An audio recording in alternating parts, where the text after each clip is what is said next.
তো তোমরা নিশ্চয়ই ভাবছো দিদিভাই এটা আবার কি ভিডিও করছে। তো আজকে হচ্ছে রবিবার, আর সবাই জানো রবিবার মানে কিন্তু অন্য রকম কিছু খাওয়ার জন্যে মনটা খুব চাই আর কি। যেহেতু সারা সপ্তাহে অন্য রকম টিফিন আমাদের করা হয় না, কারণ তোমরা সবাই জানো আমার সকালে রান্না, আর সবথেকে বড় কথা ছেলে স্কুল থাকে, তোমাদের দাদাভাই বেরোয়, তো সেই জন্যে মুড়ি যা হোক মানে থাকে সেটাই আমি আর মা আর কি খেয়ে নিই।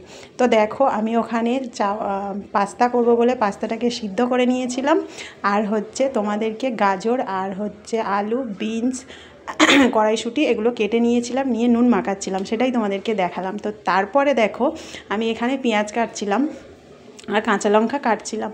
তো তোমাদের দাদাভাইকে আর কি ভিডিওটা করতে বলেছিলাম, কিন্তু তোমরা তো জানো আমার ক্যামেরাম্যান আমার ছেলে, আর আমার ছেলে কিন্তু ছিল না, আমার ছেলে গিয়েছিল পড়তে। তো সেই জন্য তোমাদের দাদাভাইকে করে দিতে বলেছিলাম, কিন্তু ভালো তো করতে পারিনি, সেটা তোমরা দেখতেই পেলে। তো ফাইনালি আমার ছেলে এসে গিয়েছে, আসার পরে আর কি ভিডিওটা আবার শ্যুট করছি।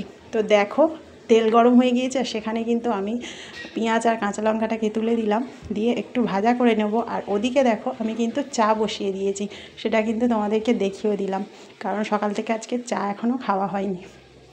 তো যাই হোক, আর ওদিকে চা করছি আর এদিকে দেখো পাস্তাটা বানাচ্ছি। তো পেঁয়াজ আর লঙ্কাটাকে ভালো করে ভেজে নেব, তো সেই জন্যই দেখো নাড়ানাড়ি করছিলাম। আর সত্যি বলতে রবিবার মানে সকালে মানে প্রচুর সবার কাজ থাকে, আর এখন তো এমন একটা সময় হয়ে গিয়েছে, ছেলের উঁচু ক্লাস হয়ে গিয়েছে, তো সেই কারণে ছেলে রবিবারও বাড়ি থাকে না, বেরিয়ে যায়। তো আমার সেই কারণে আর কি লং ভিডিও তোমাদের সঙ্গে শেয়ার করা হয় না। তো ফাইনালি আজকে ভাবলাম একটু একটা ভিডিও পোস্ট করি, লং ভিডিও। তো দেখো তারপরে পেঁয়াজ আর কাঁচা লঙ্কা আমার ভাজা হয়ে গিয়েছে।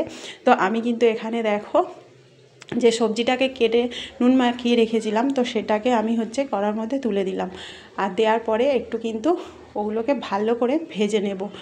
তো যাই হোক, আর আমার ছেলের সঙ্গে আমি কথা বলছিলাম, কারণ ওর ভীষণ আর কি খিদে পেয়েছে, খুব বলছিল মা একটু তাড়াতাড়ি করো, আমার ভীষণ খিদে পেয়েছে, কারণ ওনা পড়তে যখন গিয়েছিল তখন কিছু আর কি খেয়ে যায়নি, তো সেই কারণে আর কি খিদে পেয়েছে। তো যাই হোক আমি এখানে তারপর দেখো একদিকে এটা নাড়ানাড়ি করছি, আর ওদিকে কিন্তু চাটা করছি। তো চায়ের মধ্যে আমি কিন্তু প্রচুর চা দিলাম, তোমরা হয়তো বলবে, তো আমি ওটা করছিলাম কিন্তু অ্যাকচুয়ালি দুধ চা। আর আমি সকালে আমি লিকার চা খাই, কিন্তু আজকে আর কি খাওয়া হয়নি। তো আমার শাশুড়ি মা আর তোমাদের দাদা ভাইয়ের জন্য চা করে দিয়েছিলাম, তো ওরা ফাইনালি খেয়ে নিয়েছিল। তো বেলাতে আমি একটু দুধ চা করছিলাম খাবো বলে। তোমরা সবাই জানো আমার এখন ঠান্ডা লেগে আছে, আর গলাটাও ভীষণ মানে প্রবলেম করছে, আর আমার ছেলেরও কিন্তু খুব ঠান্ডা লেগেছিল। তো সেই কারণে ছেলেও বলছিল মা আমার জন্য একটু চা করো। তো যাই হোক দেখো চা আমার হয়ে গিয়েছে, আর এখানে দেখো চাটা কিন্তু আমি নামিয়েও নিয়েছি। আর দেখো চাটা কি সুন্দর একটা মানে মোটা মতো হয়েছে, কারণ হচ্ছে আমি না একটু কড়াই চা খাই দুধ চা খেলে। আর যেটা বলছিলাম আর কি, আমি কিন্তু চায়ে চিনি দিইনি। তোমরা হয়তো ভাবছো কেন দিদিভাই দুধ চা করলো অথচ চিনি দিল না। তো দেখো এবারে আমি একটু চিনি দিয়ে দেবো, কারণ অ্যাকচুয়ালি আমি যখন লিকার চা খাই না আমি কিন্তু চিনি খাই না। তো ফাইনালি আর দুধ চাতে আমার শাশুড়ি মার যেহেতু সুগার আছে, সেই জন্য উনি আর কি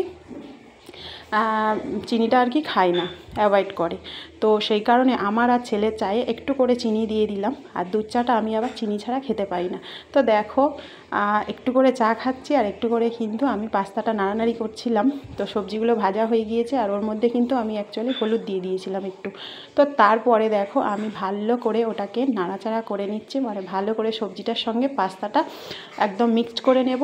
আর হ্যাঁ, তোমরা কারা কারা পাস্তা খেতে ভালোবাসো অবশ্যই করে কিন্তু কমেন্ট করো। আর আমার ছেলে আর আমার শাশুড়ি মা পাস্তা চাউমিন এগুলো খেতে না ভীষণ ভালোবাসে। আর রবিবার হলে একটু উল্টো পাল্টা কিছু করি আর কি, বানানো হয়। আর এদিকে দেখো আমার শাশুড়ি মা কিন্তু মাছগুলো ধুয়ে দিয়ে গেছে, আর এটা দেখতে পাচ্ছ নোনা মাছ, মানে এটা ছিল কিন্তু ওই ভোলা মাছ না কি মাছ বলে, আর এটা কিন্তু ছিল পোনা মাছ। অ্যাকচুয়ালি আমি কিন্তু আবার ওই নোনা মাছ মানে নদীর মাছ আর কি খাই না। তো সেই কারণে আর কি তোমাদের দাদাভাই বাজার থেকে মাছ নিয়ে এসে, মাছটা কাটাই ছিল, শাশুড়ি মা আর কি ধুয়ে দিয়ে গেছে, যেহেতু আমি এদিকে ব্যস্ত আছি। তো দেখো ফাইনালি আমার নাড়া হয়ে গিয়েছে, মানে মিক্সড করা হয়ে গিয়েছে। তো এবারে এর মধ্যে আমি একটু গোলমরিচ ছড়িয়ে দিলাম, চিনি দিয়ে দিলাম, আর একটু নুন দিয়ে দিলাম। তো যে কোনো চাউমিন বলো পাস্তা বলো তোমরা একটু করে গোলমরিচ দেবে, খুব সুন্দর টেস্ট হয়। জানি না, আমার ভীষণ ভালো লাগে আর কি, তো আমি দিই। আর একটু চিনিও দিয়ে দিই। আর হ্যাঁ, সবথেকে বড় কথা, আমি না সব কিছুতে একটু করে চিনি দিই, কারণ চিনি দিলে না খুব টেস্ট হয়। আমি এমনকি মুসুর ডালে পর্যন্ত একটু করে চিনি দিয়ে দিই। পাস্তা আমার একদম কমপ্লিট। আর ভিডিওটা তোমাদের যদি ভালো লেগে থাকে একটু লাইক করে দিও।